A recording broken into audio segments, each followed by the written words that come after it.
I don't think we're going to necessarily ask for a declaration of war. I think we're just going to kill people that are bringing drugs into our country. Okay? We're going to kill them. 4:13 a.m. Houston, Texas. A secret tunnel buried beneath a mansion. A humanitarian community diplomat.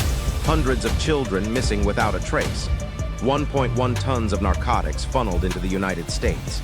Want to know the truth behind it all? Hit like and I will expose it. Houston, Texas.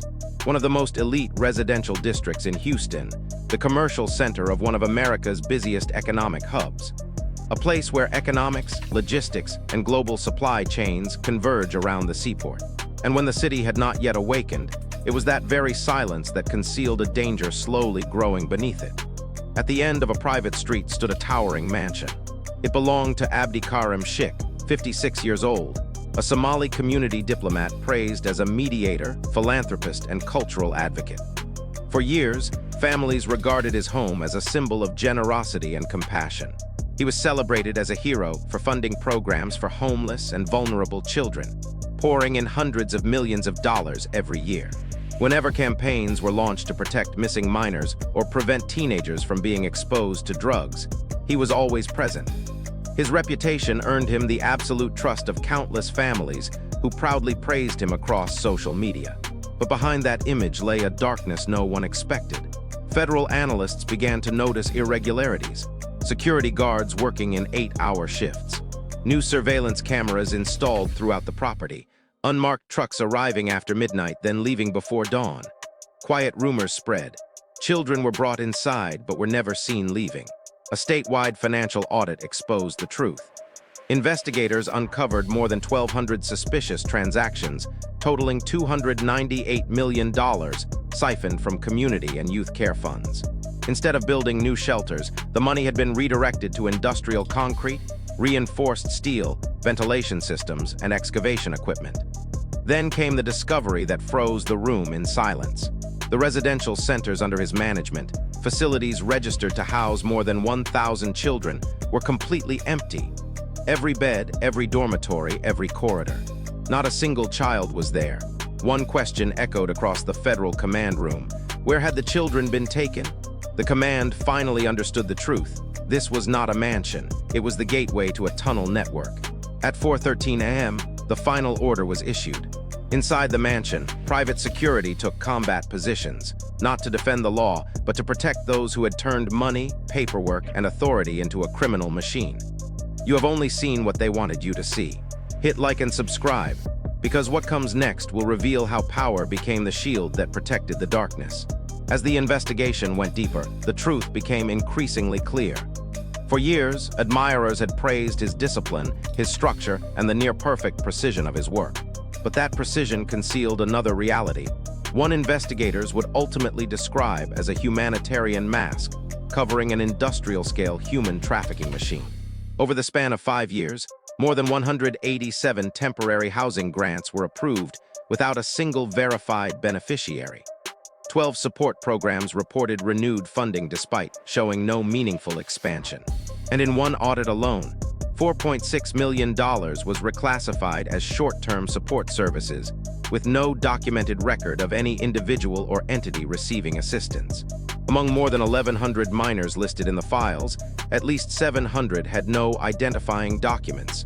Their tracking records were empty. Their routine medical checkups were discontinued without explanation.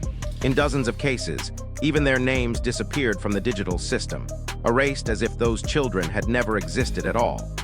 Meanwhile, the so-called destinations assigned to them told another story. Transportation logs reported that they were attending private schools, yet none of those schools recorded any student arrivals. Vehicles labeled as student transport followed the exact same route every day, stopping only at a single private residence. Official filings described him as the Somali Children's Educational Representative in Houston, a narrative amplified across social media and publicly endorsed at a rate of 97%. His method of concealing personal gain behind children's welfare programs was not accidental. It was deliberate, coordinated, and brazen. Another intelligence source revealed something even more disturbing. Encrypted communications traced directly to him confirmed ongoing contact with members of the CJNG network. individuals previously monitored for narcotics trafficking and forced labor operations. The connection was intentional, not incidental. Together, they coordinated the movement of hundreds of children into China and Mexico. In parallel, he facilitated the transfer of more than 1.1 tons of cocaine, heroin, and fentanyl into U.S. states through tunnel corridors linked to his infrastructure. The same strategy repeated itself. Lives exchanged for profit. Projected number of children, 50. Distribution scope, unregistered private hospitals in China. Estimated black market revenue, billions of dollars. After verifying each operational phase, federal investigators completed a comprehensive structural mapping. The conclusion was undeniable. This was no longer a charitable investigation. It was no longer a records audit. It was the architectural blueprint of an organized human trafficking network built behind the trusted public image of a powerful man. If you want to understand how smoothly this system operated and why it remained beyond U.S. jurisdiction, comment, go deeper. What follows will expose the true and terrifying scale of what was uncovered. At 5:04 a.m., the Federal Operations Command issued the final order. FBI and ICE units converged from 3 directions. 143 agents organized into tactical breach teams, and outer perimeter units advanced without sirens. Their destination was the fortified estate at the end of a secluded road, a property repeatedly linked to missing child case files. The first entry took place at 5:07 a.m. What the agents encountered was not a residential property. It was a hardened tunnel command site. Reinforced steel doors delayed the breach for nearly 90 seconds, an eternity in close-quarters operations. Motion sensors triggered an alarm system buried deep inside the structure. Exterior cameras rotated automatically. From within, armed guards, later identified as hired mercenaries, shifted into pre-assigned firing positions. The clash erupted without warning. Flash grenades exploded across the lower-level corridors. Smoke flooded the passageways. Gunfire echoed through reinforced drywall as agents advanced room by room. One ICE officer was thrown backward by the force of an automated slam-lock door. Another was struck by fragments from a shattered light fixture. Orders were shouted, repeated, and swallowed by the noise. The confrontation lasted 11 minutes. When the assault ended, 6 armed guards were subdued, 2 injured, none killed. No agents lost their lives. The cost was measured in seconds, not in casualties. But the message was unmistakable. Whoever built this place had anticipated a raid, and they had prepared to resist it. Once the perimeter was secured, the search began. Agents forced open a concealed bunker entrance hidden behind a fabricated interior panel. Heavy bolts were locked deep into concrete. Inside the underground chamber, investigators discovered 50 children, silent, terrified, clustered together, clinging to one another. They were restrained. They were heavily guarded. They were being prepared for transfer toward coastal transport corridors. Medical teams arrived immediately. Blankets were prepared. The children's names were spoken softly. The highest priority was reassurance, safety, and dignity. A room designed to conceal in that moment became a place of rescue. Minutes later, agents moved along the walls and located sealed industrial freight containers. Inside them, the total narcotics weight exceeded 1.1 tons, compressed, vacuum-sealed, and chemically consistent with prior federal seizures. This was not distribution-level storage. Behind a separate armored hatch, agents uncovered a secondary cache. 129 firearms stored in steel crates, individually wrapped, their serial numbers removed. They were not displayed. They were not archived. They were preserved for operational use.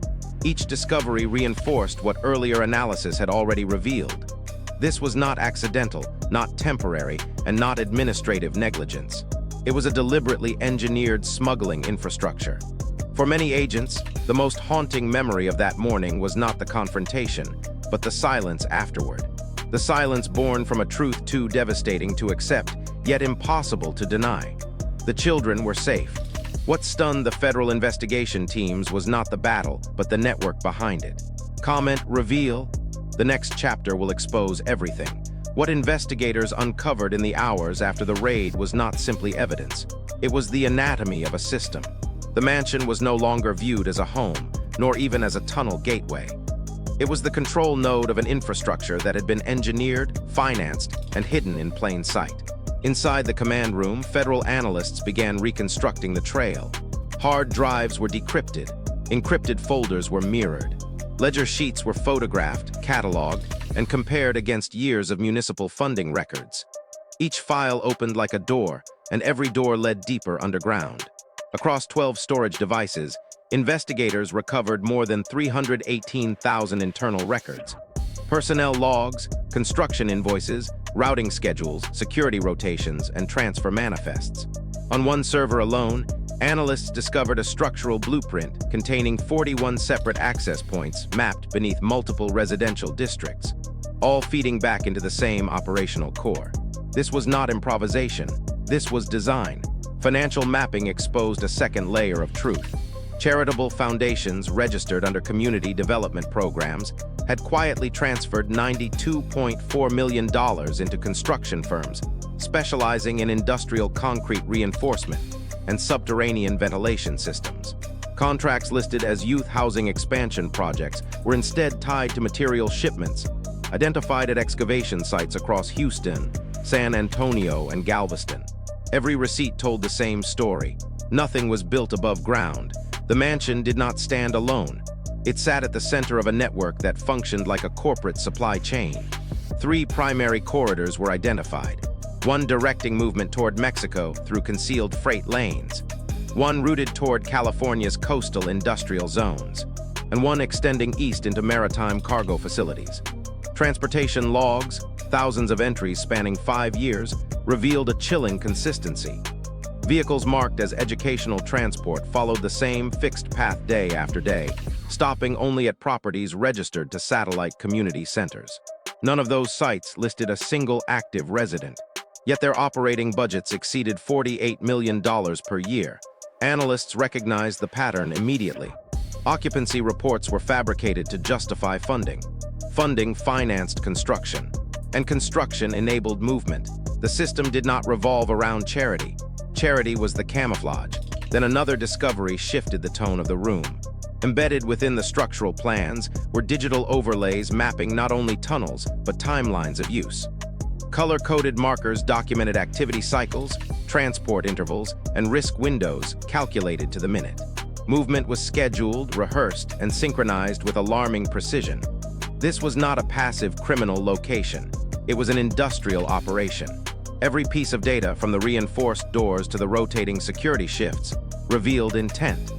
Someone had studied law enforcement response patterns, funding cycles, media sentiment, and community perception.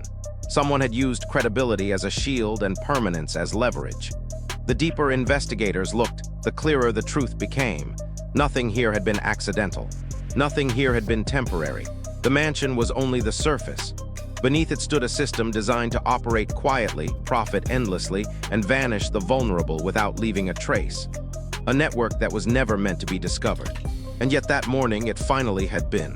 In the days following the raid, federal financial teams began tracing every dollar that had flowed through the network. What emerged was not a loose trail of scattered transactions, but a financial ecosystem, disciplined, layered, and engineered to disguise purpose beneath the language of compassion. Auditors identified more than 187 community housing grants approved across a 5-year period.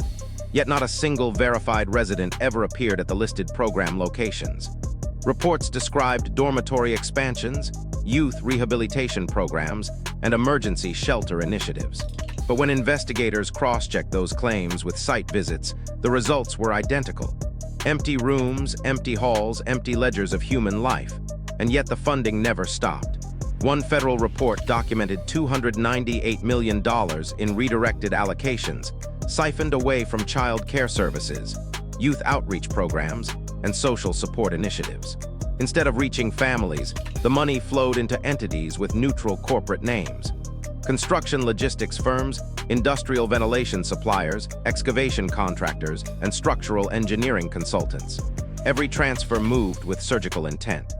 A single contractor listed as a temporary housing refurbisher received $41.7 million, but no beds, linens, or furnishing invoices existed. Instead, warehouse manifests showed steel reinforcement beams, high-capacity air systems, and industrial-grade concrete designed not for homes, but for underground environments. To the public, he was a benefactor. Behind the scenes, he was an investor in concealment. His public reputation was more than image. It was infrastructure. Community events were organized with striking regularity. Donation drives appeared at the exact moments when construction expenditures peaked. Media interviews praised his commitment to protecting vulnerable youth, while online engagement reached approval rates of 97%, reinforcing the perception of a man who lived for service and sacrifice. Credibility was not a byproduct. It was a shield. Federal analysts found instances where charity galas coincided with tunnel excavation milestones. Outreach campaigns overlapped with financial transfers to shell contractors. Even televised appearances mapped directly onto transportation intervals recorded in internal schedules. A pattern emerged, carefully built, deliberately sustained. It was not corruption born from greed. It was corruption engineered for longevity. The deeper investigators dug, the more unsettling the truth became. Donations did not simply build trust, they manufactured innocence. Public admiration did not arise organically. It was curated, amplified, and weaponized. He did not hide behind charity. He built charity into the architecture of deception. By the time the final ledger was closed, the conclusion was no longer financial. It was moral. The programs that should have protected the most vulnerable had been converted into camouflage, and the language of compassion had been rewritten into the language of profit. And for the first time, the network's greatest strength, its public image, had become the very evidence that exposed it. For investigators, the question was no longer how the system operated, but how far it reached. The evidence recovered inside the mansion did not merely describe a local network. It pointed outward across borders, oceans, and jurisdictions where law and accountability faded into silence. The breakthrough came when forensic analysts decrypted a cluster of encrypted communication archives. The files dated back nearly 6 years, and inside them lay transaction keys, routing codes, transport schedules, and correspondence written in the language of logistics rather than crime. To the untrained eye, they resembled ordinary coordination memos. But when layered against the tunnel activity records, the map began to take shape. This was not an isolated operation. It was an international pipeline. More than 11,200 outbound communication logs were traced to overseas partners, shell organizations, intermediary agencies, and private facility administrators listed under humanitarian, educational, or medical service sectors. Yet when federal teams conducted cross-border verification attempts, almost none of those entities had identifiable staff, physical office space, or recorded humanitarian activity. They existed on paper, but not in the world. Then came the most chilling correlation of all. Across multiple message threads, encrypted channels revealed sustained contact with individuals previously monitored for narcotics trafficking and forced labor operations linked to the CJNG network. The connection was not incidental. It was methodical. Transport schedules for narcotics shipments mirrored the documented transfer cycles for children listed as temporary relocation subjects. 2 parallel routes, one human, one narcotic, using the same logistical arteries. Investigators identified 3 major international corridors. The first extending south through Mexico, where underground infrastructure merged seamlessly into cross-border freight routes. The second moving west toward California's industrial shipping zones, leveraging warehouse districts and bonded cargo facilities. And the third, the most disturbing, rooted toward unregistered private medical institutions in China, locations listed as youth rehabilitation and treatment centers, yet absent from any recognized clinical registry. Operational projections indicated that at least 150 children had been assigned to those destinations. Not a school, not a shelter, but a network of off-record facilities beyond U.S. legal reach, where accountability dissolved the moment departure was logged. Revenue estimates associated with those transfers reached into the billions. Each phase of the system bore the hallmarks of strategic intelligence. Transport windows were synchronized with maritime schedules. Paperwork trails shifted through intermediary NGOs. Routing codes were modified to avoid international scrutiny. Even digital footprints were periodically erased through automated purge sequences. This was not opportunistic criminality. It was engineered permanence. Narcotic seizures connected to the same logistical routes totaled more than 1.1 tons of cocaine, heroin, and fentanyl, a parallel profit stream designed to reinforce the financial sustainability of the network. Invoices disguised as community aid imports corresponded to chemical packaging shipments. Maritime logs classified restricted cargo as medical supply donations. Everything, down to the language used, was crafted to sound benevolent. And that was the most devastating truth of all. Programs meant to protect the vulnerable had been converted into shields. Shields that blocked international scrutiny, softened public perception, and gave criminals moral cover while they expanded across borders. The operation did not hide from the world. It hid inside the world's sympathy. When analysts presented their final cross-border mapping to federal leadership, the room fell silent. The network had not survived because it was invisible. It had survived because it appeared humanitarian, and because each overseas link existed just far enough beyond the edges of American jurisdiction. What once seemed like charity had become a global architecture, disciplined, coordinated, and deeply rooted in places where no child should ever have disappeared. For investigators, one conclusion stood above every other finding. This was no longer a financial crime, no longer an administrative fraud, no longer a domestic investigation. This was a multinational trafficking pipeline built through credibility, sustained through distance, and protected by the illusion of compassion. In the days that followed, federal analysts gathered inside a secure operations room, not to celebrate a victory, but to confront the full scope of what had been uncovered. Screens glowed with maps, timelines, transaction chains, and evidence logs. Every wall carried data. Every number carried a weight. What unfolded before them was not a crime scene. It was a timeline of betrayal. Across 6 digital servers, investigators reconstructed more than 62 months of operational activity. Shipment intervals, transfer schedules, financial cycles, and infrastructural upgrades. Each year had been calculated. Each expansion was deliberate. And with every improvement, the system grew quieter, more efficient, more invisible. One investigative panel focused on the tunnels themselves. Structural overlays revealed 9 active subterranean corridors and 34 auxiliary chambers, each built with reinforced concrete, industrial ventilation, and compartmentalized access points designed to delay entry during a raid. Those delays, the analysts realized, were not defensive improvisations. They were engineered response buffers. A former structural engineer on the team stared at the screen in disbelief.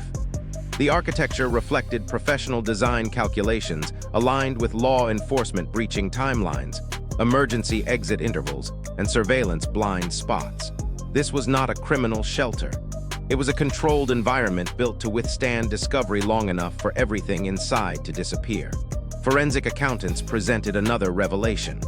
Over the course of 5 years, more than $412 million had circulated through a network of foundations, shell corporations, and contracted youth development partners. Each financial surge aligned with construction milestones, transport expansions, or international routing enhancements.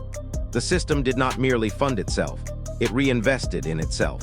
Every phase, construction, logistics, outreach campaigns, public image enhancement, fed into the next. It was a closed loop of profit and legitimacy where charity created credibility. Credibility protected operations, and operations financed further expansion. And yet the most devastating discovery was neither financial nor structural. It was human. Medical and rescue teams working with the recovered children began compiling condition reports. Among them, over 70% showed signs of malnutrition, untreated illness, or prolonged psychological distress. Many had no records, no histories, no trace of how they had entered the system. For some, there were no identities at all. That realization settled over the room like a weight. They had not been lost by accident. They had been erased by design. The children's dormitory lists contained gaps, rows of missing names, entries overwritten, or removed entirely from the database. Every missing name represented a story that could no longer be traced. A child who might never be identified. A life moved through corridors never meant to be spoken of again. Silence, more than anything, became the defining memory of that investigation. Not the gunfire, not the alarms, but the quiet that followed. The sound of agents standing in a place built for disappearance, knowing how close the world had come to never finding it at all. The final report described the network in 12 words, an industrial-scale trafficking architecture disguised as humanitarian infrastructure. The conclusion was unmistakable. Nothing about it had been accidental. Nothing about it had been temporary. It was a system planned, financed, protected, and refined. And for years, it had operated not in darkness, but beneath the comfort of trust. The raid had severed its core, but analysts understood one truth that offered neither comfort nor closure. The network had been built to survive exposure. And what remained beyond American borders, what still operated through distance, jurisdiction, and silence, would be even harder to confront. For the agents who stood inside that underground chamber, the greatest victory was not the evidence recovered, nor the assets seized. It was the simple, undeniable fact that 50 children were alive. And for the first time in years, someone had found the place that was never meant to be found. In the end, what remained was not the shock of the operation, nor the sheer scale of the network, nor even the numbers that filled the federal reports. What endured was something far quieter, a reminder of how fragile trust can be, and how deeply it can be betrayed when power is placed in the wrong hands. For years, the system had hidden behind compassion, using charity as its language and community as its shield. It thrived not because people were careless, but because they believed. Because families, churches, neighborhoods, and leaders placed faith in a figure who promised protection and hope. And yet, when the doors were forced open, when the tunnels were exposed, when the truth finally stepped into daylight, it was not institutions that gave that moment meaning. It was the children. Their survival turned evidence into purpose. Their rescue transformed an investigation into a moral reckoning. And their presence, fragile, frightened, but alive, became the one thing this system could not erase. Many questions will take years to answer. The work ahead will be long, difficult, and unfinished. But on that morning, one truth stood above every other. What was hidden had been found, and the silence had finally ended.